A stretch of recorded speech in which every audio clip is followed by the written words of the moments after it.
Hello வணக்கம், இது உங்கள் சிவி ஜோன். சொல்லணும் இருக்கீங்க. இப்போ பார்த்தீங்கன்னா லைவில் வந்துட்டு யாரோட அந்த பெருங்காயம் ஹவுஸ்மேட் டாஸ்க் வந்து நடந்துச்சு. சூப்பராக நடந்துச்சு. நல்ல ஒரு மூமெண்ட்டாக இருந்துச்சு. என்னென்னா எப்பயுமே விஷத்தை கக்கிற ஒரு சில டாஸ்க் மத்தியில் அன்பை கக்கிற ஒரு டாஸ்க் தான் இந்த யாரோட அந்த பெருங்காயம். ஏன்னா பெருங்காயம் என்னன்னா டேஸ்ட்டாக தானே இருக்கும். அதனால் மனசில் இருக்கிற பெருங்காயத்தில் ஆற்றுற மாதிரி ஒரு ஆளை நீங்கள் கண்டுபிடிச்சி அதை ரீசனை சொல்லி சட்டுன்னு முடிக்கணும் அப்படின்ற மாதிரி ஒரு டாஸ்க்கை பிக் பாஸ் கொடுத்தாரு. மோஸ்ட்லி பார்த்தீங்கன்னா விக்ரமை செலக்ட் பண்ணாங்க. விஜய் பார்வதி திவாகர் விஜய் பார்வதியும், அதுக்கப்புறம் நம்மளுடைய கமருதீன் வந்துட்டு பார்த்தீங்கன்னா வினோத்தை தான் வந்து அந்த டாஸ்க்கை ஒழுங்காக புரிஞ்சிக்காம விக்ரம் சொன்னார்.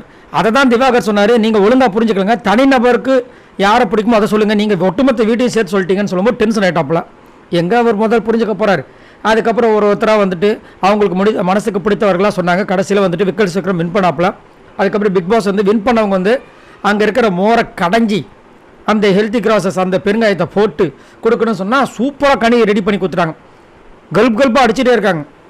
அதுக்கப்புறமா சுபிக்ஷா வந்துட்டு அவங்களுடைய ஆசையை நிறைவேற்றினாங்க. இன்றைக்கி என்னென்னா அவங்களுக்கு விஜய் ஆகணும்னு ஆசையாக இன்றைக்கி அதை வந்துட்டு இன்றைக்கி விஜயவாக நான் பண்ணுறேன்னு சொல்லி அதை வந்து சொல்லி விக்ரமுக்கு வந்து 5000 மதிப்பில் அந்த கிஃப்ட் வச்சரை வந்து கொடுத்தாங்க.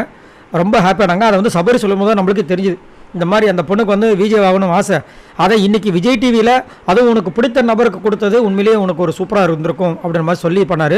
நல்ல ஒரு விஷயம். ஏன்னா நிறைய பேருக்கு நிறைய ஆசைகள் இருக்குல்ல, அந்த மாதிரி இந்த பொண்ணுக்கு ஆனால் நல்ல திறமையான பொண்ணு சுபிக்ஷா, அது மாற்று கருத்தே கிடையாது. சரி, நீங்கள் உங்களோட கருத்தை சொல்லுங்கள். இன்னொரு எபிசோடு எப்படி போச்சு மறக்காமல் கமெண்ட் சொல்லுங்கள். பாய் நண்பர்களே.